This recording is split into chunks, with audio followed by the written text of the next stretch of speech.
নতুন একটা ভিডিও নিয়ে অনেক দিন পরে চলে আসলাম। চলো সকালবেলা উঠে কি করি সেটাই তোমাদের সাথে আজকে দেখাবো। তাই রাধে রাধে বন্ধুরা, তোমরা সবাই কেমন আছো? আশা করি খুব ভালো আছো। আমি না খুব ভালো আছি, আশা করি তোমরা খুব ভালো থাকবে।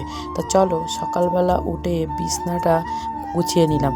কাঁথা কাপড় একটা কেন এখন লেপগুলো তুলে রেখেছি, ব্ল্যাঙ্কেটগুলো বের করে রেখেছি, কেন যেহেতু গরম ঠান্ডা সব রকম আছে।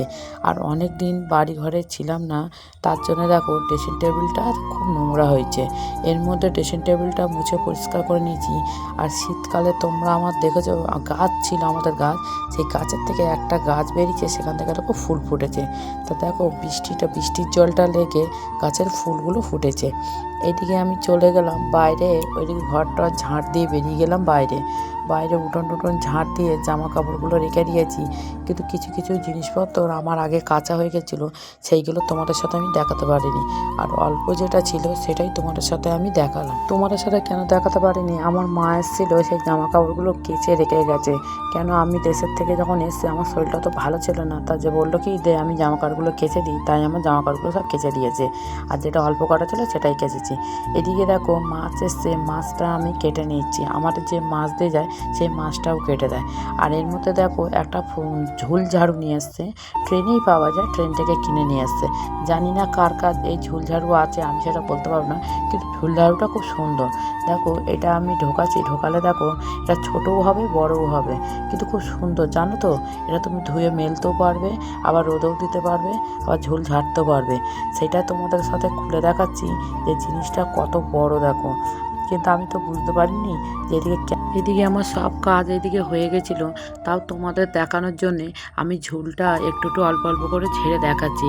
দেখো আমাদের তো অ্যালবেস্টার ঘর একটুখানি উঁচু, তাই ধরে কত সুন্দর করে আমি ঝুলটা ঝাড়ছি। তোমরাও ঝাড়তে পারো, বুঝছো তো, পাকার ঘর ছাদের ঘরেও হবে, অ্যালবেস্টার ঘরেও হবে, সব রকমই হবে। তা দেখো জিনিসটা আমার খুব ভালো লেগেছে, তোমরা কিন্তু জানিও কেমন লেগেছে। এদিকে ঝুলটা আমার ঝাড়ার পরে আমার মা যে জামাকাপড়গুলো কেচে দিয়ে গেছিলো সেইগুলো আমি অল্প করে ভাঁজ করে নিচ্ছি। দেখো জিনিসপত্র ভাঁজ করে না রাখলে ঘরটা তো আর সুন্দর লাগে না, তাই না? ওরম করে থাকলে জিনিসপত্র এবড়ো খেবড়ো থাকলে এমনি বাজে লাগে। রেখে দিলাম আমার বরের জামা কাপড়গুলো, আর এইদিকে আমাদের জামা কাপড়গুলো সুন্দর করে ভাঁজ করে রেখেছি। যার যখন ইচ্ছা হবে সে তখন নেবে। আর এইদিকে একটা বড় কথা, দেখো একটা কাঠ পেয়েছে আমার ছেলে, সেইটা এখন ব্যাট বানাবে। সেইটা আমি তোমাদের দেখাতে পারিনি যে প্রথম যখন কাঠটা কেটেছিল, দেখো নিজের হাতে ব্যাটটা কেটে কি সুন্দর করে করছে। তা যাই হোক, আমার ছেলে যখন বাড়ি থাকে ও নিজের একটা না একটা কোনো কাজ নিয়ে বসে থাকে, তো ওটাই ভালো লাগে জানো তো। বাচ্চারা নিজের মতন নিজেরা পড়াশোনা করবে, নিজের মতন নিজে কাজ করতে হয়। আমার পড়াশোনার জন্য আমার ছেলেকে না কোনোদিন আমাকে কোনো কিছু বলতে হয় না।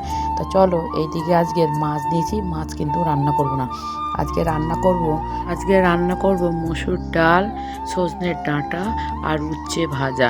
জানি না কার কেমন লাগে খেতে, আমাদের তো ভালো লাগে, যেহেতু এখন হালকা গরম পড়ে যাচ্ছে, তার জন্যে আজকে এখন এইটাই আমাদের রান্না হয় মাঝে সাঝে।